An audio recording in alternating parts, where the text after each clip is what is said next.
Hey everybody, welcome back to the RGR Football Channel. My name's Daniel Harms. Today, we are going to finally get a look at some offensive line tape for you guys. It's going to be a big focal point of this Chiefs season. This is the first game against a very good front four of the Cleveland Browns. I think it's a really good example of what you can expect to see going forward. Yes, there's going to be some bumps and some bruises, some guys that win, some guys that lose. All in all, you have to look at the progress that's been made for these three essentially rookies. Orlando Brown's converting from a huge run heavy team to a very big drop heavy team. He's got to get more comfortable with his pass sets. He knows he wasn't as good as he should have been. He said it yesterday. And that really what it comes down to is knowing, watching the tape, taking away things that you have to be able to get better at. He's a very smart guy. Like, I think he's going to be just fine.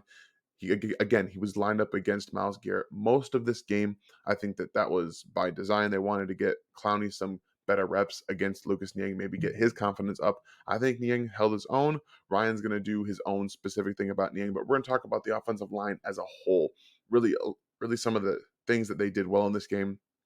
We'll talk a little bit about the run game, how that's going to change going forward, and really what this whole thing is about is getting more comfortable and getting all of that rust in terms of playing a full, real NFL game off. You have Niang coming back from that year he took off. You have two rookies that are just getting in their first real NFL action against defenses they're going to be changing all the time.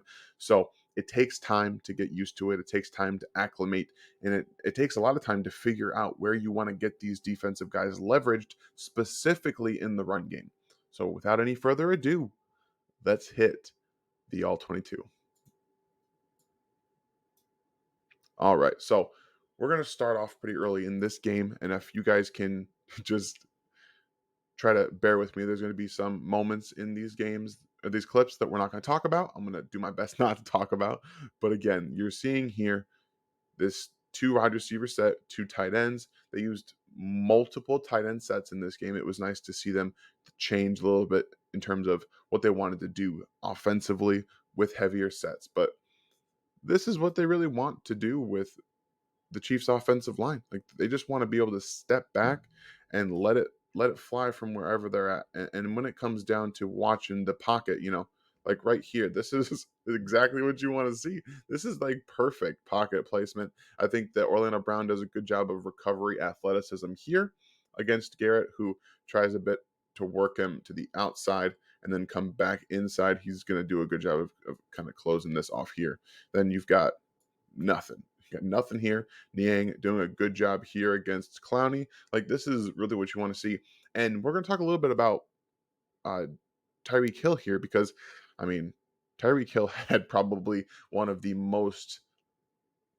quietest, nearly 200-yard games that's happened in a very long time. And to really focalize what we're talking about here, this almost looks more like a cover four shell here with the corners backing off. Since there's no other receiver on his side, he's just kind of handing McCole off to this other safety. You got the linebackers working here, so you have a little bit of a shallower possible fill guy here with Williams coming out to the flat. You're just waiting for everything else here, and really he's reading the eyes of the quarterback.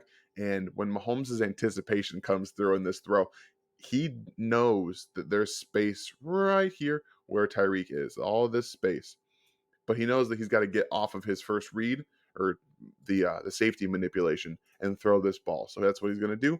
It works out perfectly for him, and this really just encapsulates Tyreek Hill becoming a much more complete receiver. He's able to see and feel these soft spots in the zone. Mahomes recognizes them obviously too, and they're on that same page. It's really, really nice to see. And, we're going to get to see the end zone view now because this is the all 22, like I mentioned. So again, it's a lot of fun to really just kind of go through this, you know, just kind of watching this pocket.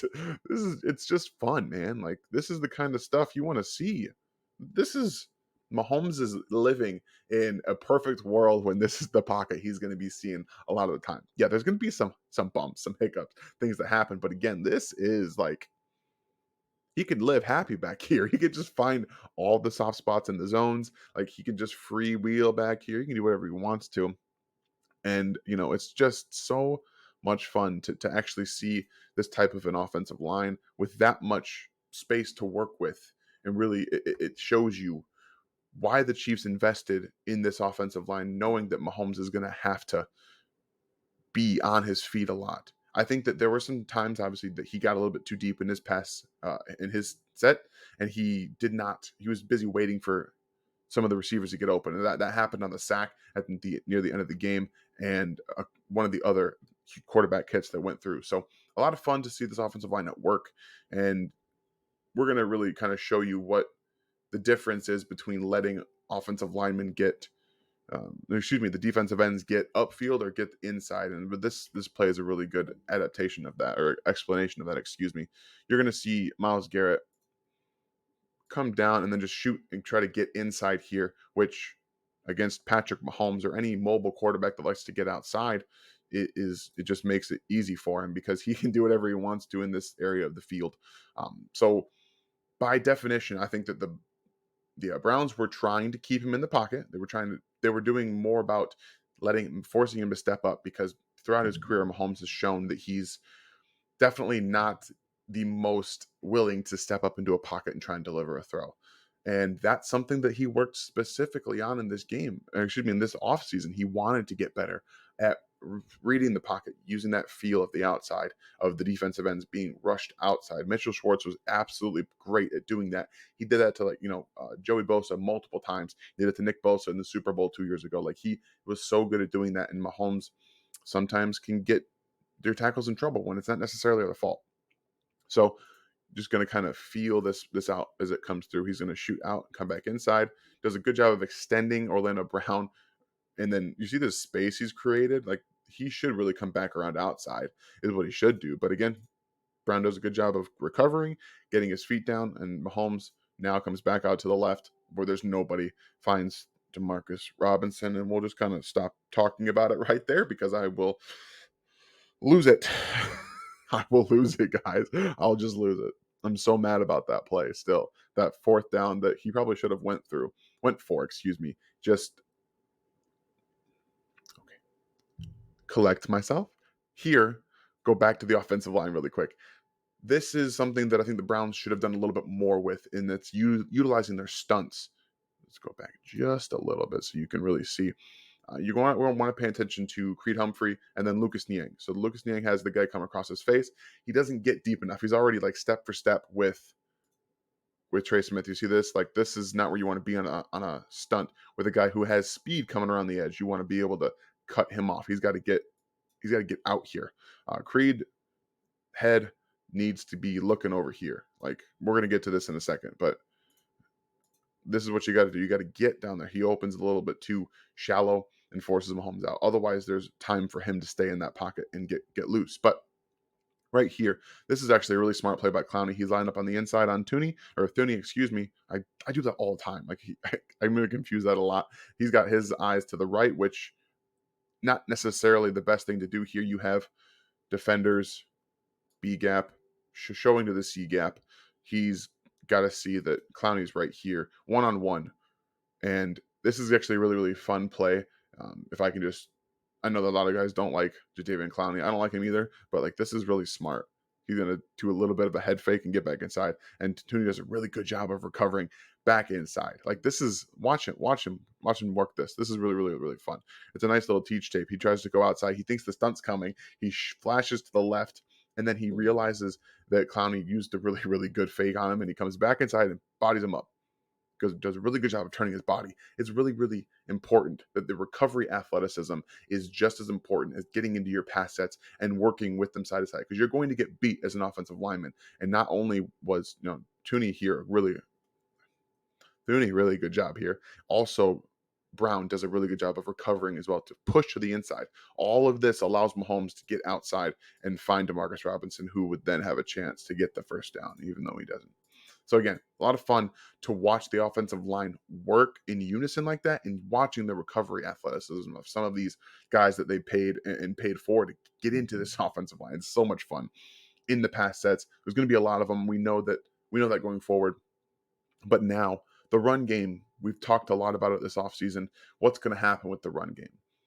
Clyde had some tunnel vision yesterday. I will admit it 100%. But there's a lot of things in the film that I did find. The Browns Browns defense was running all over the field. Their linebackers were able to get into a lot of these gaps and force Clyde to not get much after first contact or forcing guys to miss. One thing that I want to focus on here is backside defenders. This came up a lot. So the Chiefs are going to run this play, this just run right up here to this A gap, or and just let Clyde read the offensive line, much like he's been doing this whole time. But watch this backside defender, because this effort is what makes this play, who what actually goes pretty well, a pretty good run, a pretty good gain on first down, doesn't go very far after that.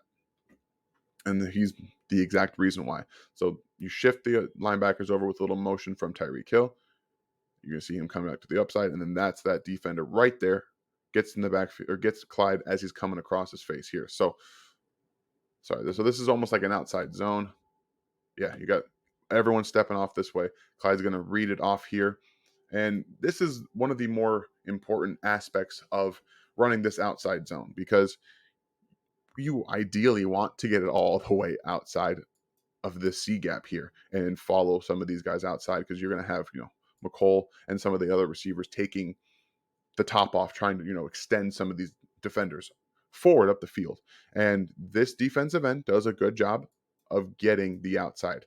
So as soon as he shows, Clyde knows he can't get out here. There's no running back that can take that angle on it. Tyreek Hill might be able to go like this around him, but at the end of the day, that's not the strength, and that's not what he's supposed to be doing. So he reads the outside leverage of the defensive end, and he comes back inside like he's supposed to do. And watch Orlando Brown here as this play goes forward. Great executing on that double team to get into the second level, and just watch Orlando Brown does a really good job of this block here. He blocks this guy right here, just getting in his way. It's important that if someone's gonna get behind you because you're trying to use that zone and they see that and they want to get behind you, just get in the way. This is a really good job. It's a block. Like, it's a technique. I'm not remembering exactly what it's called. I know that Brandon Thorns posted it a bunch, and I'm just struggling to remember exactly what it's called right now. But this is an actual blocking technique when you get beat and it's coming back at him. So this is a good job. But again, this backside defender, so much effort to get through. And the linebacker right here actually does a really good job to get off of the block at the second level as well. Otherwise, this play goes for at least another 5-6 yards more and just runs him down from the backside. Like, it's very impressive effort that defense played with. They knew they had to play fast. And again, this happened multiple times where Clyde's reading outside leverage or inside leverage on a defender, on either an inside interior offensive lineman or a tackle, and he's thereby forced, just by the way that you interpret runs, to take it a different direction. And when we see those still frame images of him, seeing a lot of space on both sides, his responsibilities are to the run first. So whatever direction he's going, that's where he's got to read the defensive alignment. He's got to feel that pressure and see where they're showing, and then make adjustments off it. So I think that's going to change going forward. I think they'll be better for it at the end of the day, but we're all just kind of working with it as it comes along. So again, this is the main focus of the offensive line against the Browns. Like I talked about in that first clip, using the speed against the defensive ends to the advantage of Patrick Mahomes. Give him a pocket to step up into and out of, if that's the priority. And he confirmed that for me today. If you guys saw that post I have on Twitter of me showing the broadcast angle and talking through what I think is actually happening, Patrick Mahomes said that that's what they wanted to do, and I think it makes perfect sense. And if you just watch this play, where they do a good job of doing that exact thing, he's got movement up to the outside again to his left. He's got room out here, like right here, just to escape if he needs to. They did a really good job of giving him ample opportunity, not only just to find guys one-on-one in space like this for a touchdown, but if he needed to, he could get out and run. And using that with a quarterback as dangerous as Patrick Mahomes is exactly what you have to do. And knowing that the defensive ends are trying to get to you at your drop point because you like to get back there sometimes, using that against them is really a perfect example of an adjustment year to year that happens. Patrick Mahomes last year, we remember the Chargers game, was taking a ton of hits and he was not stepping up into any pockets. He was consistently getting too deep in his drop, and he was trying to force things outside there. They were lucky to win that game in overtime, This is Patrick Mahomes taking that step forward. And the offensive line now has been brought in to help him take that step forward. He's worked on it all offseason. You can see dramatic improvement. He looks so comfortable in the pocket now. It's very impressive. Again, things that Patrick Mahomes is now doing that allow him to be the best quarterback in the NFL. This is a really good read by 96 of the defense to see him coming out, disengaging right here. Because this is what he's doing. He's coming from where he was. He came right into this spot here. And again, tackles are going to bring the defensive ends up, and they're going to allow Patrick to get out. It's beautifully done. Again, this happened all game, so that's why I assumed this is what their game plan was. And when Patrick said it today in his press conferences, that made me feel really good. I'm not gonna lie. It was nice to hear that some of the film work that I've been doing is all paying off in terms of recognizing things as they happen. And this play, man, I have no words for Patrick Mahomes and Tyreek Hill. The things that they do, that they recognize, that they see, are incredible. It's the same with him and Travis Kelce. Kelce came on to the Monday night show with Eli and Peyton and talked about how he has so much freedom in this offense to make things happen. Again, this is those two making something happen.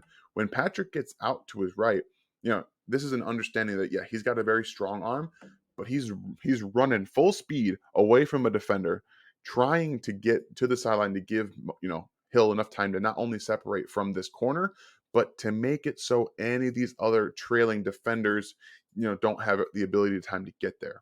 And the arm strength just to get it out there is impressive. But knowing, he gotta put this underneath the corner, let Tyreek find it, and go get it. It's just so much fun. But again, this offensive line doing a really, really good job of keeping Patrick upright. He had a couple of hits last game. That was expected in my opinion. I think that the Browns defensive line is one of the best that they're going to face this season. And it's just a really good job of communicating. Again, they really wanted to have this outside wall. Like, that's what they did a very good job of, continuously making that happen. And Patrick was able to make a lot of things happen with this type of movement. And it's a breath of fresh air. I'll tell you what, guys, it is definitely a breath of fresh air. So very, very impressive job from the offensive line in its very first game action against the Browns. Just a lot of fun. So, I really hope that you guys were able to appreciate what this is, because this offensive line is only going to get better. I think that we're seeing that type of dynamic ability that Orlando Brown Jr., he said today he needs to get better. That self-awareness to see it on the film and say, yeah, I know I didn't really have the best game. He was up and down, but he wasn't like terrible. He had some snaps. That first drive was probably his worst of the game, and he definitely got better as the game went along. So I'm excited to see what they do going forward. The big plays are going to be there with these guys. The Chiefs have it with their weapons. Baltimore's coming up. This offensive line is going to get tested again with a lot of different blitz looks and coverages looks. So I'm excited to see how they adjust on the fly with that in the next game. So again, I hope you guys enjoyed this. I'm glad I've been able to get some all-22 for you. And offensive line play is so much fun to break down. So just, you guys have a great day, and I appreciate you hanging out. Thanks for watching this video from the team at RGR Football. Click these videos to see more and subscribe to RGR Football.